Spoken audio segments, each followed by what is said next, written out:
TV La Capitale, la chaîne des régions.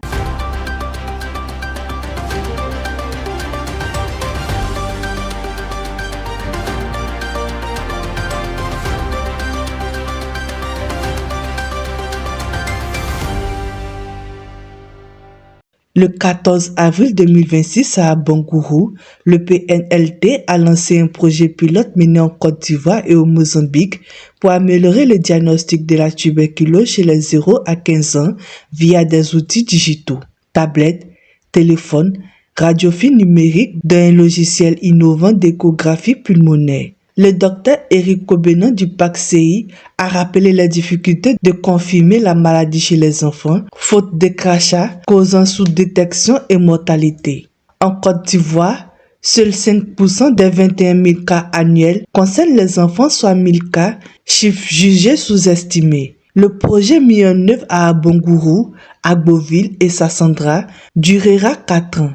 Le docteur Jacquemin Kouakou a insisté sur la gratuité des soins et la nécessité d'un dépistage précoce, appelant les parents à consulter rapidement. La direction régionale de la fonction publique de Bouaké a ouvert à Bouaké les premières journées portes ouvertes sur les concours administratifs 2026. Objectif, former les candidats sur les conditions d'accès, la digitalisation des inscriptions, les réformes et les opportunités d'emploi. Le programme inclut conférences thématiques, témoignages et stands d'échange. Pour les autorités, l'initiative s'inscrit dans la modernisation et l'administration prônée par la ministre Anne-Désirée Ouloto Lamizana afin de garantir des concours transparents et accessibles. L'ONG Les Anges Bienveillants a remis des vifs et des non-vifs d'une valeur d'1 million de francs CFA à l'orphelinat Cœur de Mer de San Pedro. Le don comprend une bâche de 50 places, 50 chaises, du riz, du sucre, de l'huile, du lait, du savon, du papier hygiénique, du chocolat, des traiteurs et des t-shirts. La présidente Marie-Joëlle Diaby, épouse Nda, a expliqué vouloir soulager les pensionnaires après avoir constaté les besoins de la structure. La responsable de l'orphelinat, Madame Ba, a remercié la donatrice et a appelé les autorités et leur bonne volonté à suivre les hommes pour améliorer la prise en charge des enfants. Créée il y a 1 an, l'ONG a déjà mené des actions similaires dans d'autres orphelinats. Le médiateur délégué du Tchologo, Ouattara Tchekero Bagnoumouan, a expliqué le rôle de l'institution au directeur, chef de service et leader communautaire de Fekissédougou. Autorité indépendante, le médiateur sert de pont entre l'État et les citoyens en recherchant des solutions aimables, axées sur l'équité, sans sanction pénale. Ses missions, protéger les droits des citoyens et renforcer la cohésion sociale. Le secrétaire général de la préfecture a salué cette démarche de proximité, outil de développement. Dame Diane Evenine Conan, infirmière spécialiste en psychiatrie à l'EHPD de Gagnoa, a accordé un entretien en avril 2026 pour sensibiliser sur la santé mentale. Elle a rappelé que les troubles mentaux touchent tous les âges, du fœtus à l'adulte, et que le premier signe est souvent l'insomnie. En Afrique, la maladie mentale reste associée au mystique, freinant les consultations. À Gagnoa, les patients majoritairement issus des villages arrivent souvent à un stade avancé après des recours traditionnels avec des cas fréquents de troubles liés à la toxicomanie chez les jeunes. Madame Conan a insisté. La santé mentale se soigne par la psychothérapie, médication et soutien familial. Elle conseille de préserver son équilibre par une bonne hygiène de vie.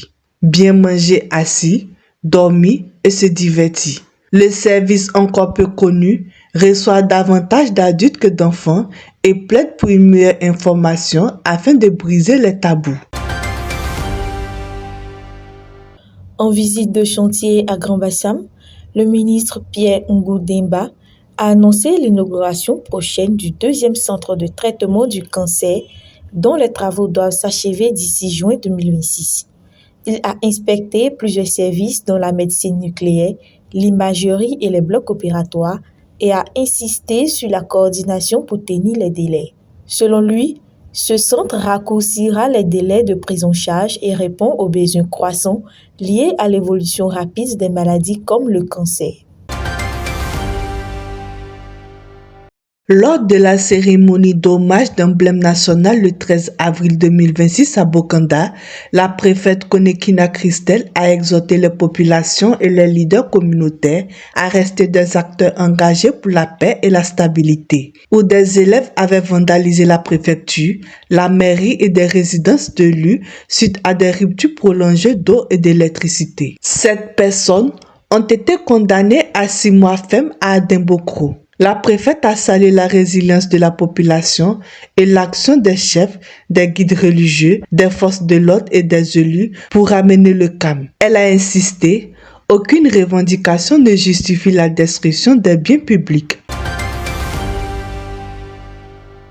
À Zouaounié, 50 jeunes filles de 13 à 21 ans ont porté des plaidoyers pour une école sûre lors d'une campagne organisée par la POMSI.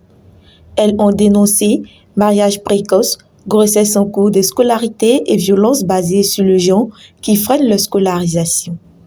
Les autorités éducatives ont salué leur engagement et promis un accompagnement, tandis que la POMSI a appelé à réduire les grossesses au milieu scolaire. L'initiative vise à renforcer la participation des filles et mobiliser les communautés.